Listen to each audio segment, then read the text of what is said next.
యేసు రక్తం జయం, సిలువ రక్తం జయం, యేసు రక్తం జయం, సిలువ రక్తం జయం, యేసు రక్తం జయం, సిలువ రక్తం జయం, యేసు రక్తం జయం, సిలువ రక్తం జయం, యేసు రక్తం జయం, సిలువ రక్తం జయం, యేసు రక్తం జయం, సిలువ రక్తం జయం, యేసు రక్తం జయం, సిలువ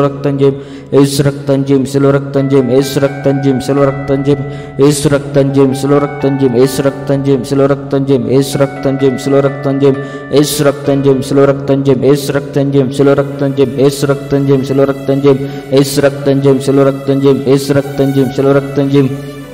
దయచేసి ప్రతి ఒక్కరు కూడా యేసు రక్తం జయం చెప్పాలి.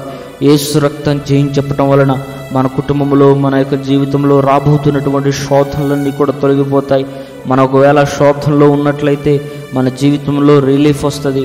మన కుటుంబంలో ఉన్న ప్రతి విధమైన దురాత్మ, అంధకార, చీకటి శక్తులు యేసు నామములు తొలగిపోతాయి. యేసు రక్తం జయం చెప్పడం ద్వారా దేవుడు మన జీవితంలో అనేకమైన అద్భుతమైన ద్వారాలను దేవుడు మన జీవితాల్లో తెరుస్తాడు. యేసు రక్తం జయం చెప్పడం ద్వారా ఆయన యొక్క శక్తిని మనం పొందుకుంటాం. యేసు రక్తం జయం చెప్పడం ద్వారా ఆయన యొక్క మహిమను మనం అనుభవిస్తాం. యేసు రక్తం జయం చెప్పడం ద్వారా నీ కుటుంబం మీదకి రాబోతున్న శోధనలు యేసు నామములు కాలిపోతాయి. నీ కుటుంబం మీదకి రాబోతున్నటువంటి కీడు యేసు నామములు తొలగిపోతుంది. నీ కుటుంబం మీదకి రాబోతున్నటువంటి ప్రతి విధమైన ఆపద యేసు నామములు తప్పించబడుతుంది. కనుక దయచేసి శోధనలో ఉన్నవాళ్ళు, దయచేసి ఇబ్బందుల్లో ఉన్నవాళ్ళు, దయచేసి ఎటుతోచని పరిస్థితుల్లో, దిక్కుతోచని పరిస్థితుల్లో ఉన్నటువంటి వారు యేసు రక్తం చెప్పండి.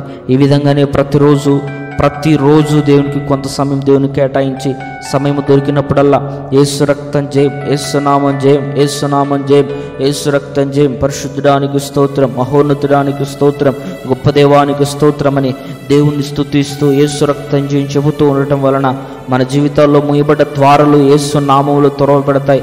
మన జీవితంలో మూయబడ్డ ద్వారాలు యేసు నామములో తెరవబడతాయి.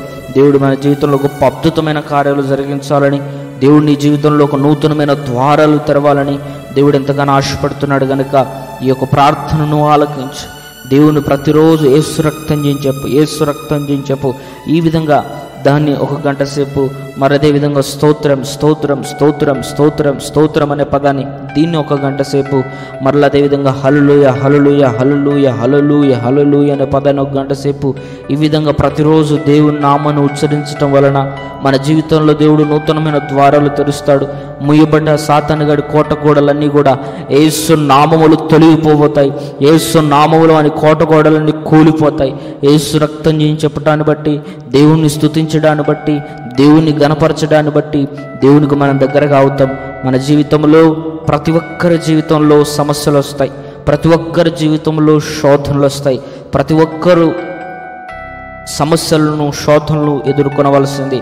అది ఫైనాన్షియల్గా కానివ్వండి, అప్పుల సమస్యల చేత, కోర్టు సమస్యల చేత, గర్భఫలము రాకుండా పెళ్ళిళ్ళ ఎన్నో సంవత్సరాలైన గర్భఫలం లేక బాధపడుతున్నటువంటి వారు, మరి అదేవిధంగా ఏ పని చేసినా అచ్చుబాటు రాక, ఏ పని చేసినా కానీ అప్పులు పాలవటం, ఈ విధంగా రకరకాల శోధనలు అనుభవిస్తున్నటువంటి వారు ఏం చేయాలో తెలియనటువంటి పరిస్థితి. ఎవరైనా సేవకులను కలిసినప్పుడు ఆ సేవకులేమో మీ కుటుంబంలో కీడుంది, మీ కుటుంబాన్ని చేతపడి చేశారు, మీ కుటుంబంలో ఈ విధంగా శోధన వస్తుంది, మీ కుటుంబంలో ఈ విధంగా ఇబ్బంది ఉంది అని వారందరూ కూడా రకరకాల అపోహాల చేత మీ యొక్క మనసులను నింపుతారు. కాబట్టి ప్రియమైన దేవునికి బిడ్డలారా, యేసు రక్తం జయం చెప్పడం ద్వారా నీ జీవితంలో ఎటువంటి సమస్య అయినా, నువ్వు గర్భఫలం లేక బాధపడుతున్నా, నువ్వు బలహీనతల చేత బాధపడుతున్నా, నువ్వు అప్పు సమస్యల చేత బాధపడుతున్నా, నువ్వు నెమ్మది లేక, సమాధానం లేక, నీ హృదయం అల్లకల్లోలం అవుతున్నా, మౌనంగా దేవుని సన్నిధిలో ఒక మంచి బలిపీఠం, దేవునికి ప్రార్థించుకోవడానికి ఒక మంచి సన్నిధానం, ఒక చాపేసుకొని అక్కడ నువ్వు కూర్చొని ప్రతిరోజు, 1 రోజు 2 రోజులని కాదు, ప్రతిరోజు ఒక సమయాన్ని కేటాయించుకొని నువ్వు దేవుని పాదాల చెంతకు చేరి అయానికి స్తోత్రం, గొప్ప దేవానికి స్తోత్రం అని దేవుణ్ణి గనక నువ్వు మనస్ఫూర్తిగా, హృదయపూర్వకంగా గనక నువ్వు దేవుని గనపరిచినట్లయితే నిశ్చయముగా దేవుని జీవితంలో ద్వారాలు తెరుస్తాడు. నిశ్చయముగా నా దేవుడు నిన్ను స్వస్థపరుస్తాడు. నీ ఏ అవసరత నువ్వు కలిగి ఉన్నావో నువ్వు డైరీలో రాసి పెట్టుకో. నీ ఏ అవసరతను కలిగి ఉన్నావో, నీకు ఏ ప్రార్థన అంశాలు నెరవేరాలన్న ఆశతో ఎదురు చూస్తున్నావో, డైరీలో ప్రతి ఒక్క అంశాన్ని, ఒక్కొక్క అంశాన్ని ఒక డైరీలో రాసి పెట్టుకొని ప్రతిరోజు దేవుని స్తుతించండి. కనీసం ఒక 2 గంటలైనా, కనీసం 1 గంట సేపైనా దేవుని స్తుతించాలి. దేవుని ఈ విధంగానే ప్రతిరోజు ఉదయం, ప్రతిరోజు సాయంత్రం, పొద్దున 1 గంట సేపు, సాయంత్రం 1 గంట సేపు, ఈ విధంగానే మీరు ప్రతిరోజు యేసు రక్తం చెప్పండి. ఈ విధంగానే మీరు ప్రతిరోజు స్తోత్రం చెప్పండి. ఈ విధంగానే ప్రతిరోజు మీరు హల్లెలూయా చెప్పండి. ఈ విధంగానే ప్రతిరోజు ఆత్మీయంగా దేవునితో గడపండి. నిశ్చయముగా దేవుడు మనందరి జీవితాలలో ద్వారాలు తెరుచును గాక. Praise the lord. ప్రియమైన దేవునికి బిడ్డలారా, దయచేసి గమనించండి. యేసు రక్తం జయం అనే పదాన్ని పలకటాన్ని బట్టి సాతానుగాడు మీ కుటుంబంలో ఏ విధమైన గలిబిలి చేసినా, యేసు రక్తం జయం అనే పదాన్ని నువ్వు పలకడాన్ని బట్టి దేవుడు నీ జీవితంలో అనేకమైన ద్వారాలు తెరుస్తాడు. Praise the lord. హల్లెలూయా. ప్రియమైన దేవునికి బిడ్డలారా, యేసు రక్తం జయం అనే పదములో ఒక శక్తి ఉంది. యేసు రక్తం జయం అనే పదములో ఒక పవర్ ఉంది. ఆ పవర్ మన జీవితంలో, మన కుటుంబంలో అనుభవించాలి అనంటే ప్రతి ఒక్కరూ, మీ పిల్లల చేత, మీరు, మీ తల్లిదండ్రులు, మీ కుటుంబంలో ఎంతమంది ఉంటే అంతమంది యేసు రక్తం జయం చెప్పండి. మీరు చెప్పండి, మీతో పాటు మీ పిల్లలను కూడా కూర్చోబెట్టి వారి చేత కూడా యేసు రక్తం చేయమనే పదాన్ని పదే పదే ఉచ్చరిస్తూ దేవుని నామాన్ని మహింపరచండి. ఎప్పుడైతే మీరు గమనించండి, ఎప్పుడైతే మీరు యేసు రక్తం చేయమనే పదాన్ని ఉచ్చరిస్తూ దేవుని నామాన్ని గణపరుస్తారో అప్పుడు మీ కుటుంబ పరిస్థితులు ఏ విధంగా ఉన్నాయో చూడండి. మీరు ఆ పదాన్ని ఉచ్చరించకుండా ఉన్నటువంటి రోజులు ఏ విధంగా ఉన్నాయో ఒకసారి గమనించండి. కాబట్టి ప్రియమైన దేవునికి బిడ్డలారా, ఈ వీడియో చూస్తున్నటువంటి మీరు ఏ శోధనలో ఉన్నా, ఏ ఇబ్బందుల్లో ఉన్నా, గర్భఫలం లేక బాధపడుతున్నా, కుటుంబ సమస్యల చేత బాధపడుతున్నా, కోర్టు సమస్యల చేత బాధపడుతున్నా, అనారోగ్య సమస్యల చేత బాధపడుతున్నా, వివాహం కోసం ఎదురు చూస్తూ, వివాహం కోసం కనిపెడుతూ ప్రార్థన చేస్తూ ఉన్నటువంటి వారైనా సరే, మరి అదే విధముగా దురాత్మ చీకటి, అంధకార చీకటి శక్తుల చేత బాధపడుతున్న వారైనా సరే, ప్రతి ఒక్కరికి ఒకటే మార్గం, యేసు రక్తం జయం. యేసు రక్తం జయం చెప్పండి. మీ జీవితంలో దేవుడు నూతనమైన ద్వారాలు తెరుస్తాడు. నువ్వు విశ్వసించినట్లయితే, నువ్వు నమ్మినట్లయితే ఇక నుంచి నువ్వు ప్రార్థనలు ఏకూపించు. ఇక నుంచి నువ్వు ప్రతిరోజు సమయం దొరికినప్పుడల్లా దేవునితో గడుపు. దేవుడు నిశ్చయముగా నీ జీవితంలో ద్వారాలు తెరుస్తాడు. కాబట్టి ప్రియమైన దేవునికి బిడ్డలారా, దేవునితో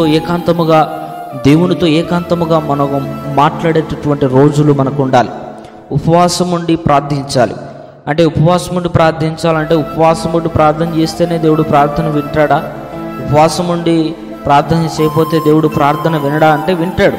కానీ ఉపవాస ప్రార్థనకున్నటువంటి శక్తి, ఉపవాస ప్రార్థనకున్నటువంటి విలువ వేరే. కాబట్టి దయచేసి దీన్ని మీరు గమనించాలి. దేవునిలో నువ్వు ఆత్మీయంగా ఎదగాలి. నీ కుటుంబం ఆశీర్వదించబడాలి. ఈరోజు నువ్వు లేమిలో ఉన్నావు, ఈరోజు నీ పరిస్థితులు అనుకూలించలేదు, కానీ దేవుడు నిన్ను ఒక ఉన్నతమైన స్థానానికి నిన్ను నిలవబెడతాడు. నువ్వు అనారోగ్య సమస్య చేత బాధపడుతున్నావా? నువ్వు దేవుని పాదాల చెంత చేరి విశ్వసించు, నువ్వు ప్రార్థించు. నిశ్చయముగా దేవుని జీవితంలో ద్వారాలు తెరుస్తాడు.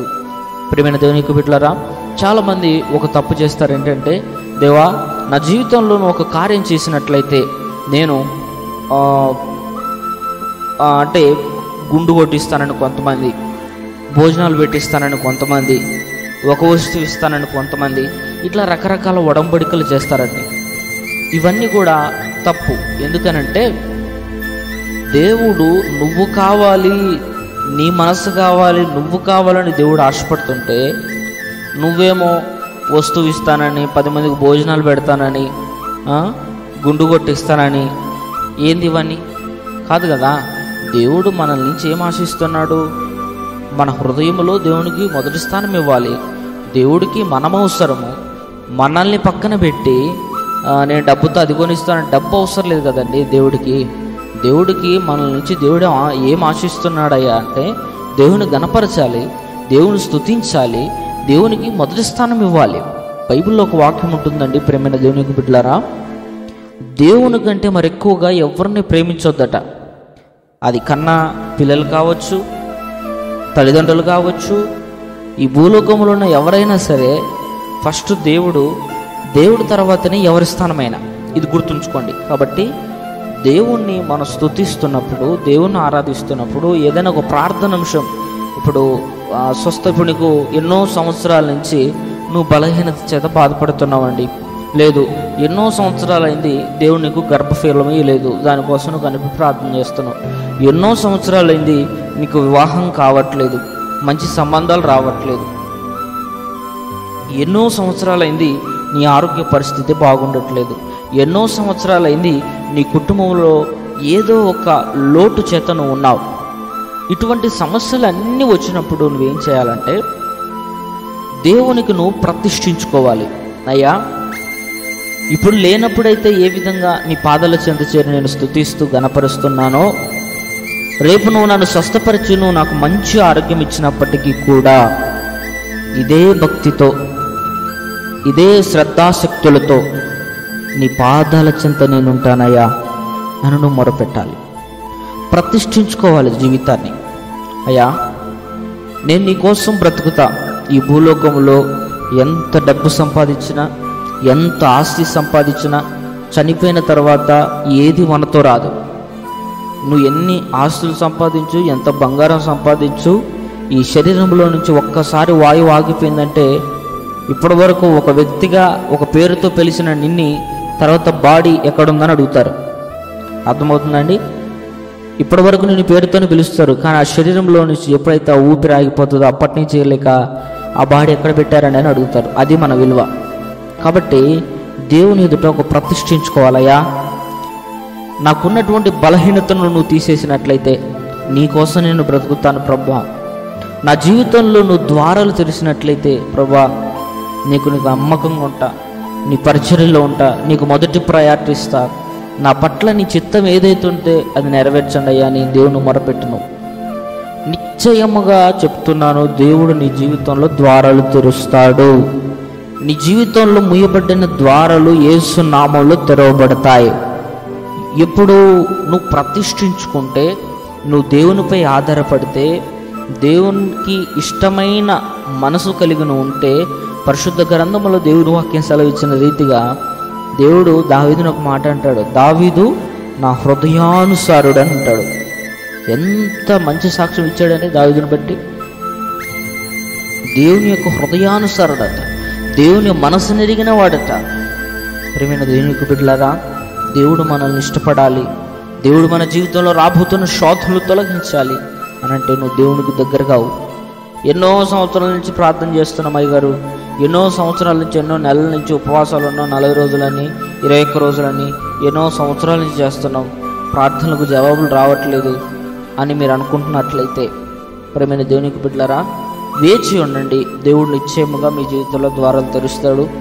ఒకవేళ నీకు ఎన్నో నెలలైనా సంవత్సరాలైనా జవాబు రాకపోతే నువ్వు పరీక్షలో ఉన్నావు అనే ఒక అంశాన్ని గుర్తుంచుకో. పరీక్షలో నెగ్గాలి. మన జీవితంలో శోధనలు వస్తాయి, ఇబ్బందులు వస్తాయి. వాటన్నిటినీ తట్టుకొనుటకు దేవుడు కృపనిచ్చులాగన ప్రార్థించండి. నిశ్చయముగా దేవుడు మనలను, మన కుటుంబాలను దీవించి ఆశీర్వదించునుగాక. ఆమేన్. Praise the lord. ప్రియమైన దేవునికి బిడ్డలారా, ఈ వీడియోను చూస్తున్నటువంటి మీరందరూ అనేక మందికి షేర్ చేయండి. రక్త సంబంధులకు, బంధుమిత్రులకు తెలియచేయండి. వారిని కూడా ప్రార్థనలు ఏకీభవించమని చెప్పండి. ప్రతిరోజు కనీసం ఫస్ట్ ఒక 1/2 అవర్ నుంచి స్టార్ట్ చేయండి. ప్రతిరోజు ఒక అరగంట సేపు లేదా ప్రతిరోజు ఒక గంట సేపు మీకు ఎప్పుడు ఖాళీ సమయం దొరుకుతప్పుడు యేసు రక్తం చేయం, యేసు రక్తం చేయం అనే నామాన్ని స్మరణ చేయండి. మీరు ఖాళీ సమయంలో, అంటే బయటకు ఎక్కడికైనా వెళ్ళినా ఖాళీ సమయం మీకు ఎప్పుడు దొరికితప్పుడు, మధ్యాహ్నం, ఉదయం, సాయంత్రం, ఒక టైం అనేది కాదు, ఎప్పుడు దొరికితప్పుడు దేవుణ్ణి స్తుతించడం నేర్చుకోండి. నిశ్చయముగా దేవుడు మా అందరి జీవితాల్లో ద్వారాలు తెరుచునుగాక. Praise the lord.